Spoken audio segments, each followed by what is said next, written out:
Fakultas Tarbiyah dan Keguruan Universitas Islam Negeri Mataram. Video ini saya buat untuk memenuhi tugas akhir observasi tentang telah kurikulum di Sekolah SDN Katulampa. Dosen pengampunya yaitu Dr. Hilmiati MPD. Selamat menyaksikan.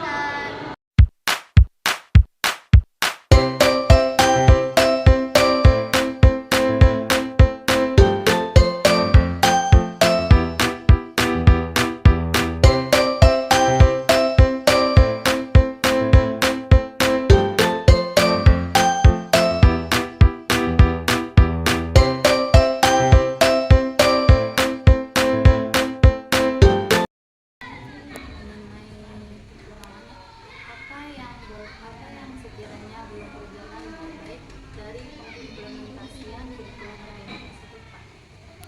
Oke, terkait dengan kurikulum merdeka. Kurikulum merdeka saya sebagai tindak lanjut dari KTSP yang tetap memerdekakan sebenarnya dari KTSP kurikulum tingkat satuan pendidikan.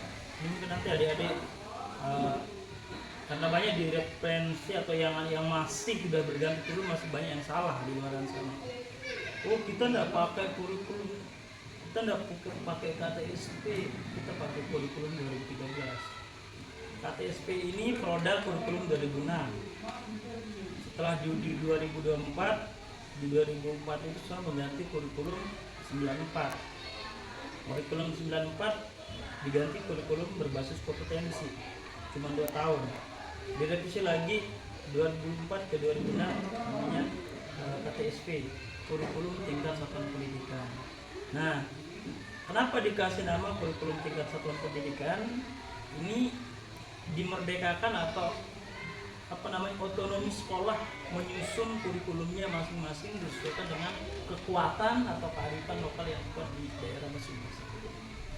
Jadi sekolah yang susun kurikulum dengan timnya yang dibentuk oleh sekolah tersebut, melibatkan masyarakat sekitar sejak 2006 KTSP. Begitu juga terus berkembang ini masih nyebutnya itu kita tidak KTSP, kita kurikulum 2013.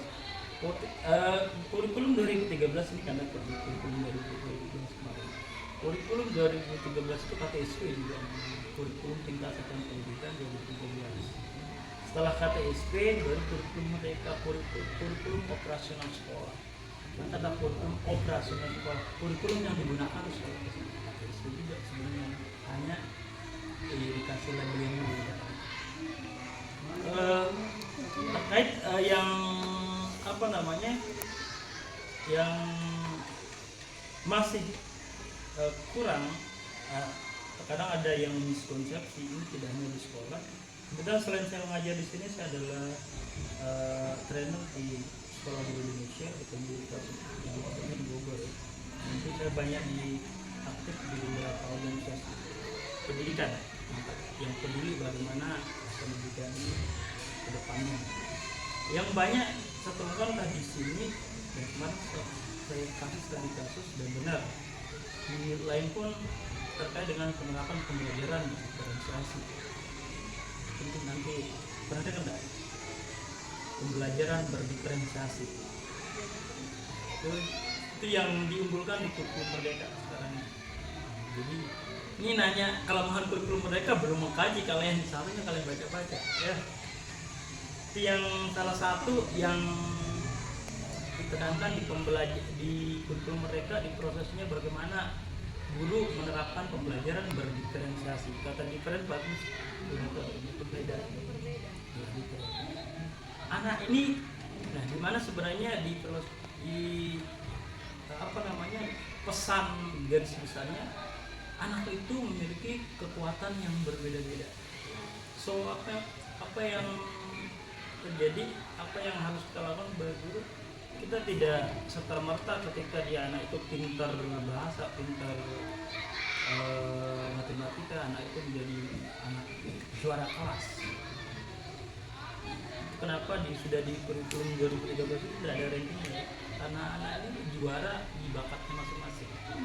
Nah, di diferensiasi, pembelajaran berdiferensiasi ini bagaimana kita melihat anak itu berbeda-beda potensinya, yang itu kita apa namanya menstimulus tumbuh kembangnya bakat anak-anak, terus mengetahuinya. Kita tahu dulu ya, kita tidak akan bisa kan menstimulus kalau kita tidak punya anaknya bakat. Terus konsekuensinya apa?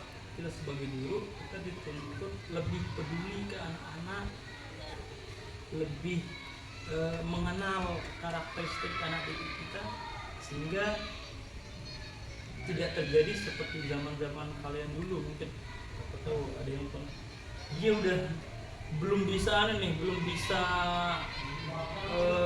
penjumlahan atau perkalian bersusun, diajarkan membagi, stres kan. Ini juga banyak yang riset nih, terkadang anak itu lebih pintar pas kelasnya kelas 4-nya daripada kelas 6-nya di matematika. Karena apa yang terjadi, anak itu belum bisa ini kan loncat ke materi selanjutnya, yang materi yang sulit itu yang menyebabkan, itu salah satu yang menyebabkan matematika itu pembelajaran yang menakutkan. Nah, di diferensiasi ini dilihat ya, ketika anak misalnya yang harus kita lakukan pertama sebelum melakukan pembelajaran berdiferensiasi, ada namanya kita memberikan, kalau dulu di kurikulum sebelumnya namanya podcast, kalau sekarang lebih khusus lagi namanya asesmen atau penilaian diagnostik awal atau diagnosa. Ketika diagnosa nih, dia udah bisanya apa, tidak bisanya apa, sehingga apa yang kita ajarkan sesuai dengan perkembangan mereka. Juga di kurikulum Merdeka namanya PASE ya. Tidak lagi kelas tinggi, kelas rendah. Kalau dulu kurikulum sebelumnya kan ada kelas tinggi, kelas rendah. Kelas 3, kelas rendah sebutan untuk kelas 1, 2, 3. Kelas tinggi 4, 5. Sekarang dibagi dia dalam satu fase yang sudah standarisasinya sudah ada, yang disebut dengan capaian pembelajaran, itu yang akan diselesaikan pada masing-masing fase. Jadi ada 3 fase. Fase A kelas 1, 2, fase B 3, 4, fase C 5, gitu.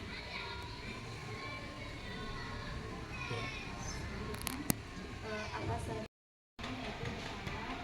kekuatan atau kelebihan apa yang dimiliki di SDN Kepulauan ini dari segi penerapan kurikulum pendidikan? Baik, untuk kekuatan dari SD Negeri 4 Pelampanan ya, yang pertama dari kita kurikulum bagaimana karakter anak. Kalau dari kita lihat riwayat historinya juga, sejarahnya orang rata-rata siswanya dari stabil. Yang kekuatan dari stabil ini bagaimana di agamanya. Jadi orientasi kita di kurikulum Merdeka, bagaimana ini yang kita kembangkan, ini modal yang luar biasa, yang bagaimana ketika dikembangkan kan mesti menjadi pemimpin pembelajaran yang andal, bisa keyakinan tentang bagaimana kekuatan agama. Jadi yang itu membuat ini, yang berangkat dari itu setelah kami revisi kurikulum Merdeka atau SP-nya, kami buat misinya sesuai dengan kehidupan yang daerah stabil ini, dengan nama visi menumbuhkan generasi berlian. Nah, generasi berlian ini visi SDN Pelampanan ya, berlian tahu lah stabil, nama tempatnya melajeng pada perhiasan. Nah, kata berlian kita ambil ini berupa akronim, yang akronimnya menunjukkan siswa atau manusia yang berakhlak mulia, berakhlak mulia, literat, dan nasionalis. 3 saja ini. Berakhlak kita ambil berakhlak mulia karena kekuatan agama orang stabil itu sendiri yang akan kami stimulus untuk tumbuh baik dan kembali. Setelahnya, bagaimana setelah akhlaknya bagus, akhlaknya baik, tentunya akhlak ini sebenarnya kan sebagai cerminan dari apa yang mereka ketahui dan apa yang mereka sudah dapatkan dari apa hasil literasi. Jadi kami harapkan generasi di siswa SD 4 nanti menjadi generasi yang literat, generasi yang paham apa yang dilakukan, generasi yang tidak ikut-ikutan, karena ini masalah anak muda kita yang sekarang ini generasi latah, ikut-ikutan, dia tidak punya dasar sehingga asal sekedar ngomong. Contohnya entah itu di anak muda ke sekarang, bahkan di anak-anak dengar kata-kata apa yang didengar langsung diucapkan tanpa ditahu artinya. Jadi di SD kita, di SD 4 ini untuk menunjukkan generasi literat, anak-anak diharapkan apa yang dikatakan itu dicari dulu artinya apa, terus punya pedoman dalam hidupnya itu literat ya. Sehingga dengan berakhlak mulia, literat atau kata berilmu, punya dasar, tidak salah-salah, barulah sikap nasionalisme itu bisa dibentuk. Karena namanya sikap nasionalis itu tidak hanya sekadar kita mengatakan cinta tanah air, tapi bagaimana ditahu historinya sehingga tumbuhlah sikap nasionalis itu sendiri. Iya, itu kalau kekuatannya sebagai di agamanya. Ya, buktinya setelah kita lakukan itu, alhamdulillah banyak siswa-siswa kita yang juaranya dari tahun ke tahun sebelumnya sih, juaranya di lomba Al-Quran, entah itu sebagai lomba tahfiz, lomba ya, banyak di keagamaan kita. Jadi itu juga membuat ekskul kami yang kami angkat ketika rame-rame orang drum band, yang kami angkat seni Islam sendiri. Jadi apa namanya? Coba apa namanya? Alat musik yang berasal dari Serbia, itu yang kami kembangkan. Tidak drum band, bukan tidak, belum ke drum band, tapi ini yang lebih kita, karena kekuatannya agama, jadi kita pertemukan. Apa yang membuat satuan pendidikan lebih baik dari satuan pendidikan lainnya? Apa yang membuat satuan pendidikan ini di Sentul lebih baik? Ya, ketika berbicara lebih baik berarti ada komparatifnya ya, ada pembedanya, ada pembandingnya dengan yang lainnya. Alhamdulillah sejak ini waktu sekolah kita ketika di gugus 3 alhamdulillah masih terbaik lah.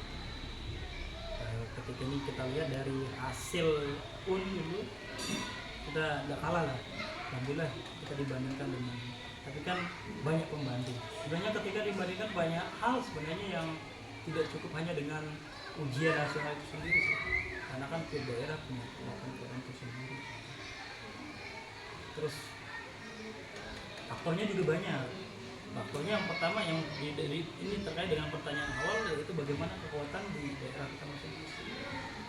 Ini kita sering menang nih lomba terkait dengan keagamaan, terutama agama Islam, iya karena kuat di situ. Terus gurunya juga banyak yang dari Star Bele, banyak kebetulan dari Star Bele, dan tahu bagaimana pengembangannya, dan pelatihnya kan juga enggak kita jauh lah dari sebelumnya. Itu yang yang membuat kami lebih, tapi lebihnya kan di sekolah-sekolah lain juga ada lebihnya.